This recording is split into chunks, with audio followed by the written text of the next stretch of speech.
Letting go of every single dream, I lay each one down at your feet. Every moment of my wandering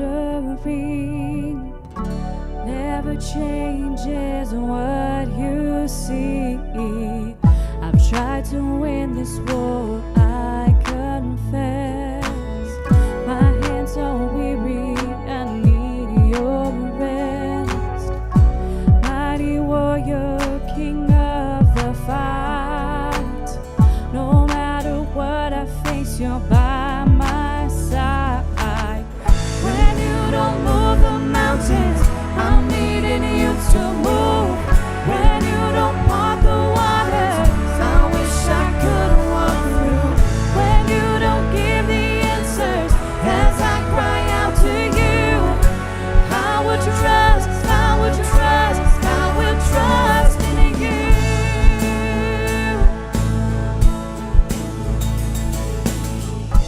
Truth is, you know what tomorrow brings. There's not a day ahead you have not seen. So in all things, be my life and breath. I want what you want, Lord, and nothing less. When you don't move the mountains, I'm needing you to move. When you don't part the waters, I wish I could walk through.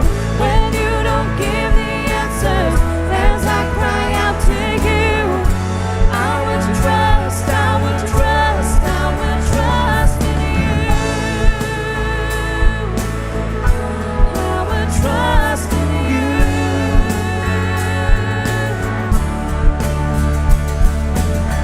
You are my strength and comfort. You are my steady hand. You are my firm foundation, the rock on which I stand. Your ways are always higher. Your plans are always good. There's not a place where I'll go you've not already stood. When you don't move the mountains, I'm needing you to move. When you don't part the waters, I wish I could walk through. When you don't give the answers, as I cry out to you, I would trust, I would trust, I will trust in you. I will trust in you. I will trust in you. I will trust in you.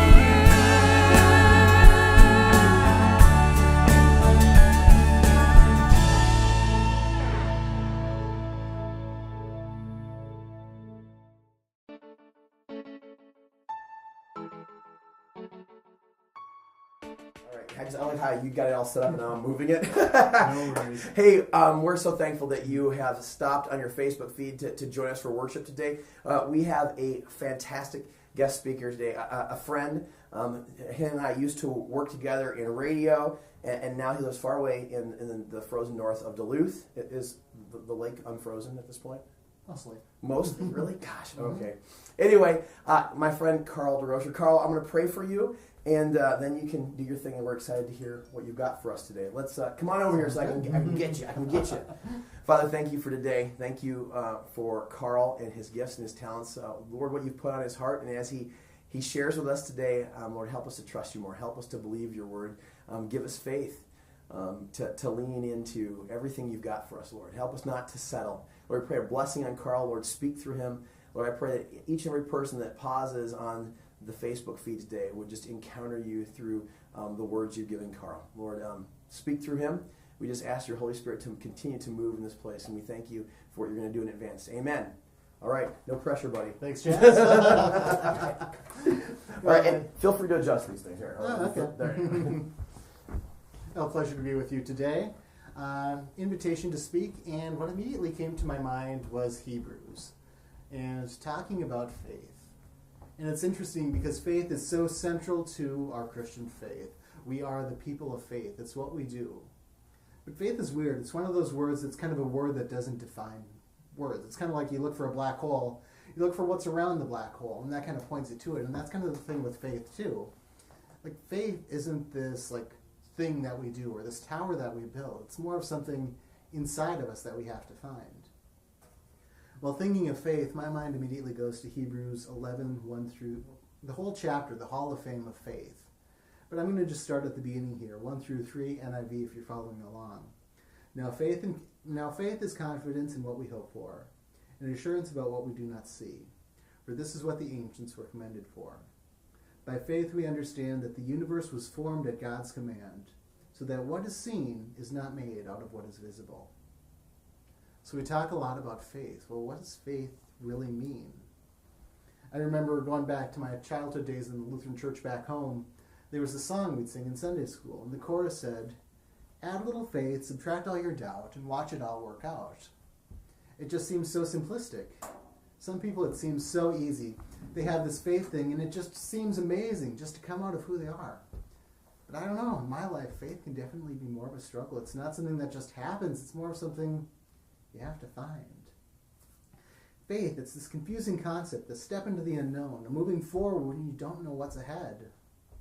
Remember, faith is a learned skill. It's not something that just kind of like comes down in a lightning bolt out of the sky. It's kind of a muscle we need to learn, to find, to grow, and develop. You know, it's so easy. Some people just seem to have it all together. And then you struggle.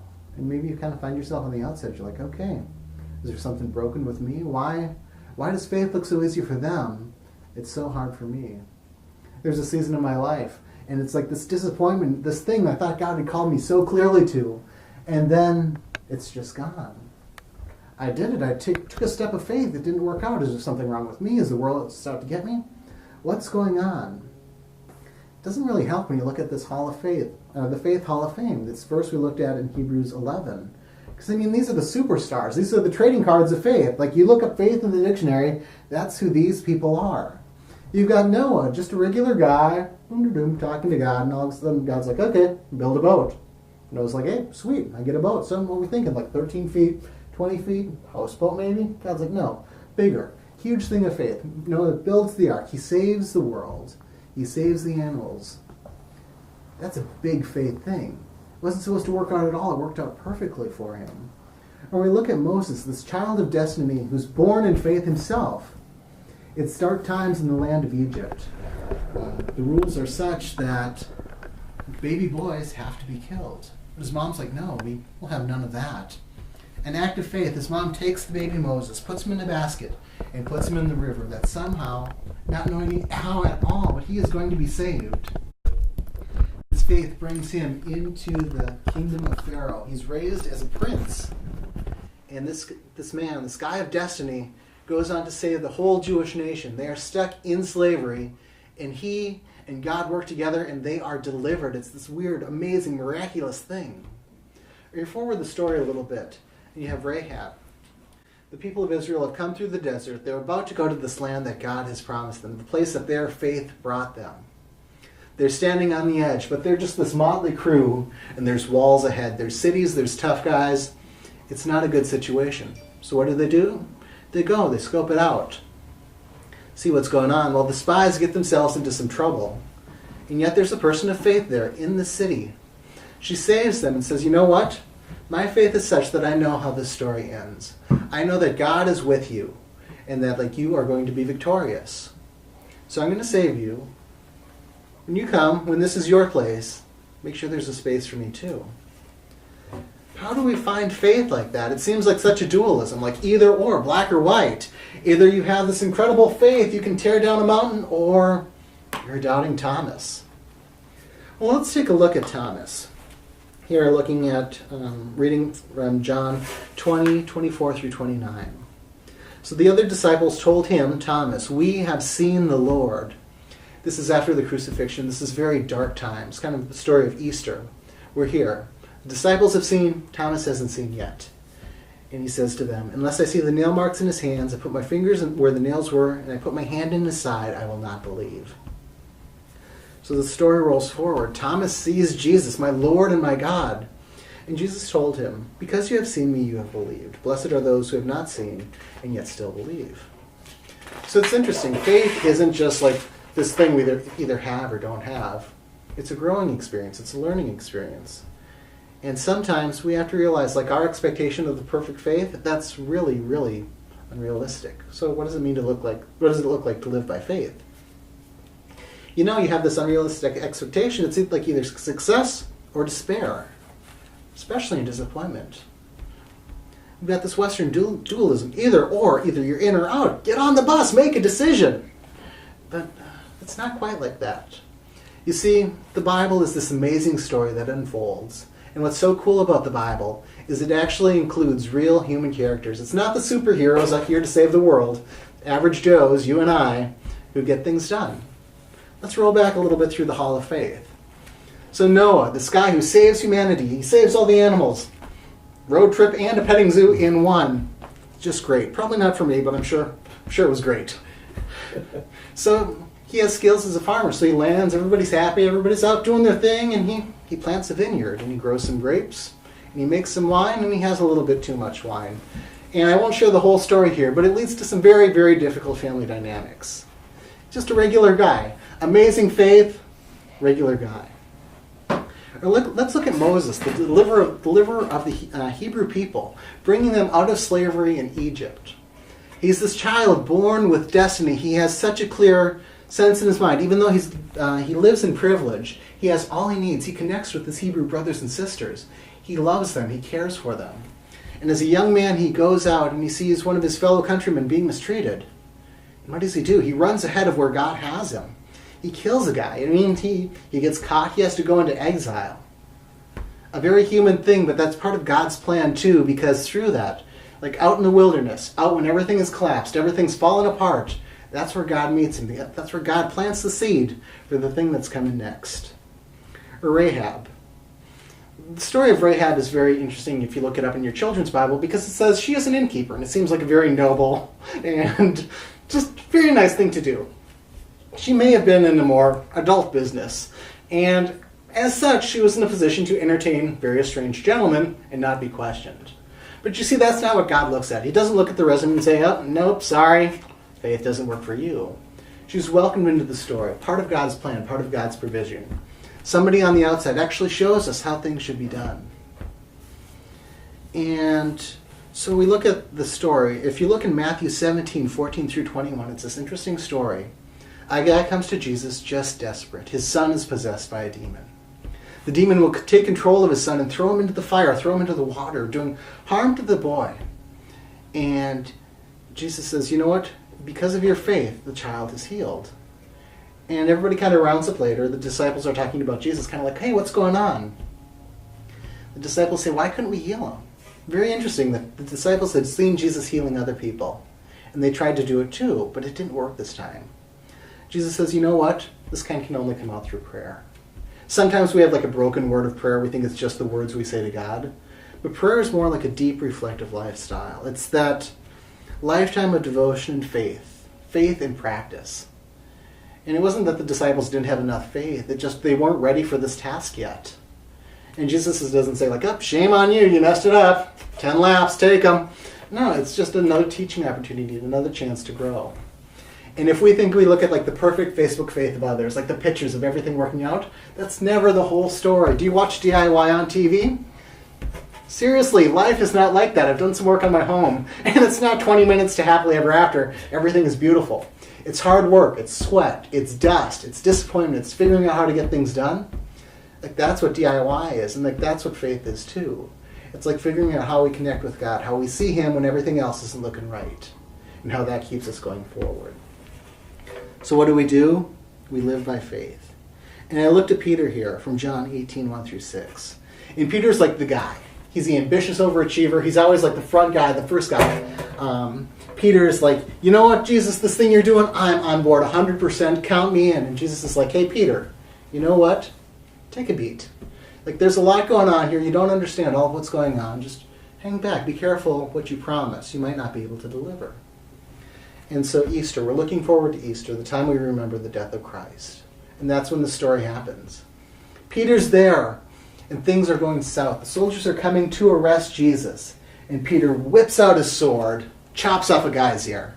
He's ready to go. He's going to draw first blood. Whatever goes down, Peter's going to be on the front lines. So Jesus is like, no, Peter, hang back, take a beat. This is not how we do things. The story rolls forward a little bit more. Peter's in this outer courtyard while Jesus is inside. They're deciding his fate, warming himself by the fire. And somebody's like, hey, you, I know you, you're Peter. He's like, nope, don't know the guy. Don't know what you're talking about. Just here, just hanging out. It happens again. They're like, no, you're Peter. You were with Jesus. He's like, no. Another guy, totally confused. Nope, not me. Don't know the guy.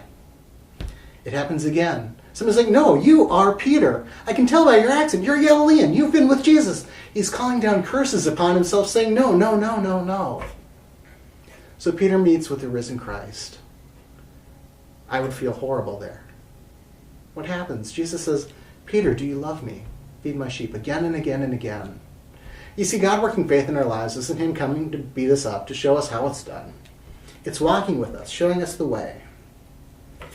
God meets us, and it's not judgment, it's about grace. You see, faith is the will to persist, even when it seems impossible. That thing, that voice of God that keeps us going.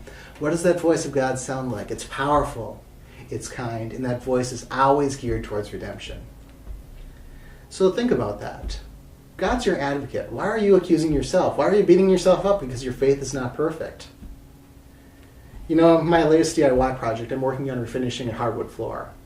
So what you do is you got to sand all the crap off, and then you put down fresh stain, varnish. It looks very nice. A lot of hard work to get there. So I started sanding, get to the end, sweep up, go back to where I started. I didn't do such a good job. There's still stuff on the floor. And my first thing is like, oh, come on, DeRocher, figure it out, get it together. But no, it's like, oh, I was learning there. I know better now. I'll just go back and fix that spot and move on. And I think that's kind of how we need to think about faith, too. Like, whatever's the past is the past. God is here. He meets us. He teaches us. And he gives us what we need for the next step. We have to realize, like, we are involved in the story, but we don't know exactly where we are in that story. We could be beginning, middle. We could be near the end. We could be coming to a climax. We could be just in a time of waiting. So don't despair. Don't worry because your faith doesn't look perfect like everyone else's. Have you ever tried to make like your grandma's bread or your grandma's biscuits, they just don't turn out? You're like, oh, I'm an epic failure. No, you know what? Little secret. Your grandma's probably done it 100 times. And the first time was probably awful, just like your first time is awful. So don't look to the end and despair because you're not there yet. You're still getting there. So what does it look like? How do we trust God, especially when things are uncertain? So for my career, back in the hilly streets of Duluth, I drive a bus. And when you drive a bus, you see people from all stripes of life. The rich, the poor, people in a good place in life, people in not. Well, I have this elderly man get on. He's got a suitcase on the bus. That means he's heading to the grocery store, hauling groceries home. Meanwhile, on the bus, there's a younger mother. She's got her daughter, maybe 2 or 3, and they just start talking. People do this on the bus. And they go back and forth. Things memorized. You do this with little kids. Can you do the ABCs? How about 1 through 10 in Spanish? The guy's like, I couldn't do it in Spanish. But it's just like this thing comes over him. And he just pauses. And as we're driving along, it's night. He's just reciting the Beatitudes. And you can just tell it's these beautiful, rich words to him. He speaks slowly. He's got great reverence. These are just powerful words in his life. And he is just so happy to share them as well. And you know, that's faith. If we look at the end of Hebrews 11, it closes this way.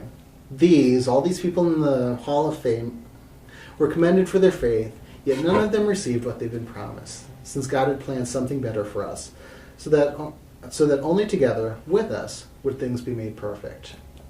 Faith is about being a blessing, about like finding God, connecting with him, and finding our place in his story. Don't know if it's the beginning, the middle, or the end. What matters is that we are walking with him and that we are finding a blessing in life. First of all, we are finding the blessing of him working in us. lifting our eyes to the horizon. It's not just whatever's going on, our whole mess in front of us, everything we worry about. It's, no, God is here. He's blessed us. But with that blessing becomes an obligation too. We are blessed to be a blessing to others as well. I just want to close with those words of the Beatitudes, a reminder of what it means to live the blessed life, of what it means to keep eternity in mind no matter what's going on here in life. From Matthew 5, 1 through 12, the Beatitudes, Jesus says, "Blessed are the poor in spirit, for theirs is the kingdom of heaven. Blessed are those who mourn, for they will be comforted. Blessed are the meek, for they will inherit the earth. Blessed are those who hunger and thirst for righteousness, for they will be filled. Blessed are the merciful, for they will be shown mercy. Blessed are the pure in heart, for they will see God. Blessed are the peacemakers, for they will be called children of God. Blessed are those who are persecuted because of righteousness, for theirs is the kingdom of heaven. Blessed are you when people insult you, when they persecute you and falsely say all kinds of evil against you because of me. Rejoice and be glad, because great is your reward in heaven, for in the same way they persecuted the prophets who were before you." So think about that. If you're looking for faith in your life, just look for the blessings. And that's kind of where God will lead you and help you grow through the next step. And I just want to close with a blessing for you as well. This is one from the Lutheran church I grew up in back home, part of the service every week. And I love it. I'm actually going back to the New King James Version because that's kind of what I remember. That's what you get. "May the Lord bless and keep you. May the Lord make his face to shine upon you. May he be gracious to you. May the Lord lift up his countenance upon you." What does that mean? May God smile when he sees you because you are his kid. May he give you peace. Amen. 1, 2, 3, 4.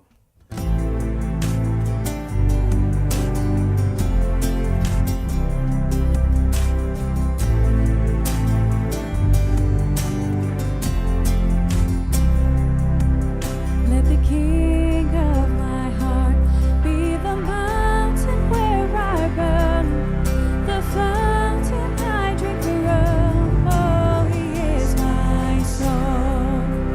Let the King of my heart be the shadow where I hide, the ransom for my life. Oh, he is my song. You are good, good. Oh, you are good, good. Oh, you are good, good. Oh, you are good, good. Oh. Let the King of my heart be the wind inside my sails, the anchor for the waves. Oh, he is my song. Let the King of my heart be the fire inside my veins, the echo of my praise. Oh, he is my song. You are good, oh good. Oh,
Walking around these walls,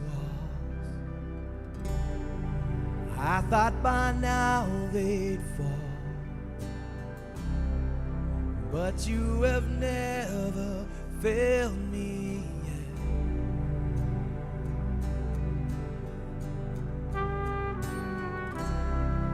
Waiting for change to come, knowing the battle's won, for you have never failed me yet.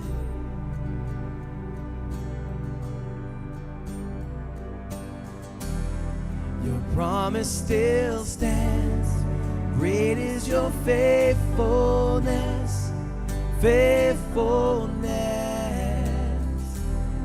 I'm still in your hands, this is my confidence, you've never failed.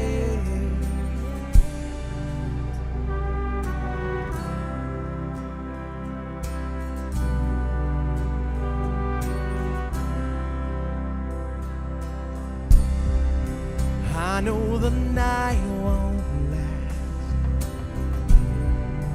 your word will come to pass. My heart will sing your praise again.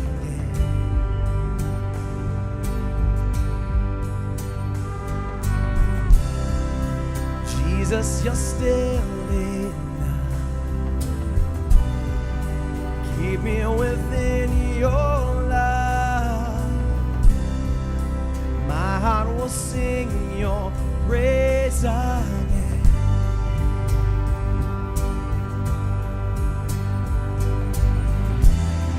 Your promise still stands, great is your faithfulness, faithfulness. I'm still in your hands, this is my confidence, you never fail. Your promise still stands, great is your faithfulness, your faithfulness. I'm still in your hands,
promise still stands. Great is your faithfulness, faithfulness.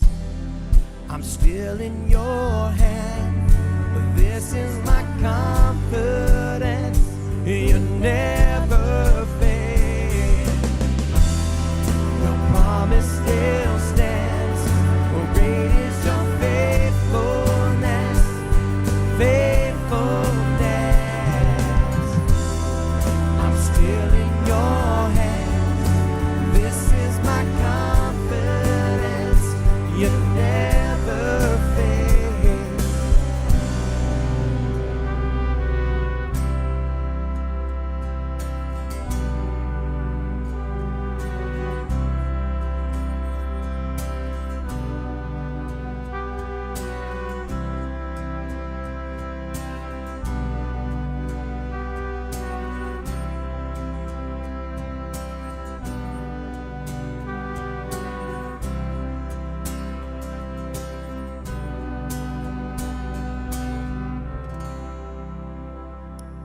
Thank you so much for worshiping with us today. As always, make sure you share this with friends, help everyone experience more faith and ways to trust Jesus more. There'll be a study guide online. We will see you next Sunday right here on Facebook.